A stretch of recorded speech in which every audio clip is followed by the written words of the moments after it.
At ito mga kaibigan, tanghaling tapat, may biglang dumating dito sa Esplanade Phase 1, no? Sila ay sinisilip po nila yung mga store dito, baka naman sila ay kukuha din ng pwesto. At sila po ay iniisa-isa nila sinisilip yung store dito, yung bawat butas na dito sa ating Esplanade Phase 1C. Kaya mga kaibigan, at sila ay bumalik kaagad at hindi na po sila tatagal, umalis kaagad, no? At nakikita po natin yung bakal yan, naka half moon, yun ay guide lang po yan, ay para magkakaroon ng pintuan na half moon, yung ipapatong yung adobe, no? Para magiging pantay po lahat ang kanyang pagka-rainbow. Ang ating walling, ganun pa rin mga kaibigan, at pinapaayos na nila at kinikinis na nila. At napakaganda po ng ating panahon ngayon, napakainit pa rin. Ayan po ang ating coffee shop. Ready na po.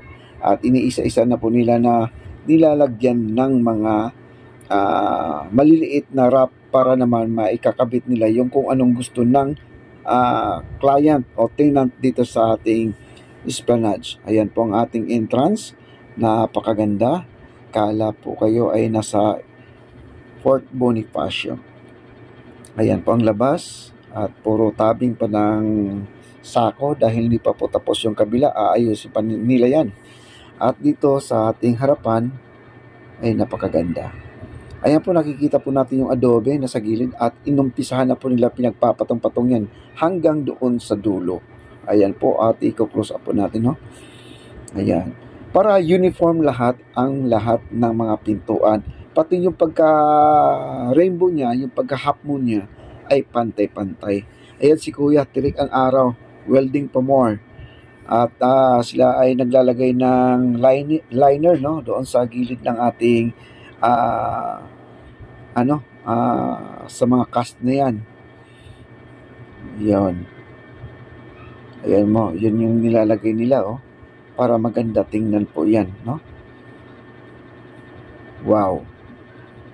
Napakainit guys, tuloy ang kanilang trabaho. Wala po silang pahinga. At doon sa may unahan, nakikita po natin, ang ganda po talaga ang tanawin dito pag ganito ang panahon mga kaibigan. Napakalinis ng ating tubig. Ayan, tingnan nyo ang ating tubig guys. At nandito na po ako sa ilalim ng tulay sa may Binondo Bridge po mga kaibigan. Ayan, at nakita po natin si Kuya nagpapahinga. At ito naman yung binuhusan ay pinapantay na po nila. Halos nasa baba na po sila mga kaibigan. Ayan o.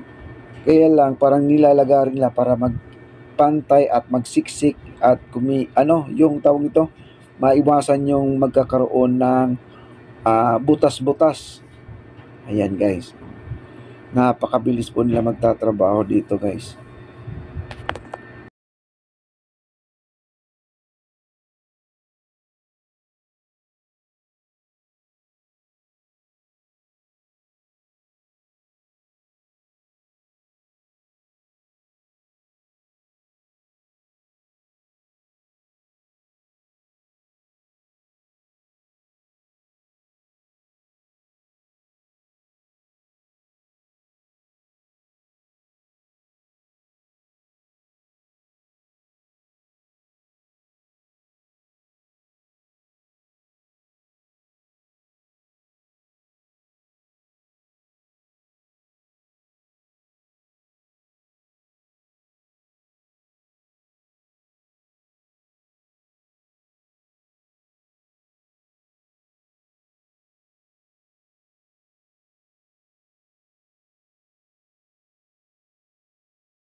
At hindi maiiwasan na ang mga semento ay hindi matatapon. Sa sobra kasing dami ng semento mga kaibigan, di mo maiwasan may nalalaglag doon sa baba. Kaya po kinakabit po nila pagitna para naman ay para paghagod po nila ay hindi po malalaglag. Sayang naman po yung mga semento na yan. Ayan po, no? At sila po ay nag-iisip kasi itong semento talaga ay sobra talaga to at umaapaw. Ayan po, no? At nakaabang po yung nasa baba para naman po ay kapag dumalo yung semento sa baba ay pinapala po nila, kinukontra po ng dalawa nandun sa baba. Ayan po, nag-abang po sila, may hawak na pala.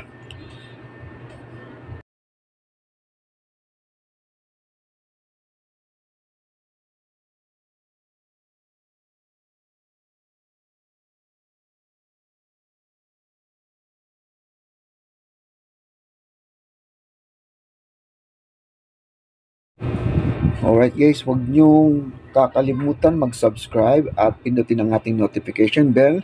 Panoorin niyo hanggang sa dulo para makita niyo kung ano talaga ang nangyayari na dito sa ating Esplanade Phase 1C. Maraming salamat po. Bye!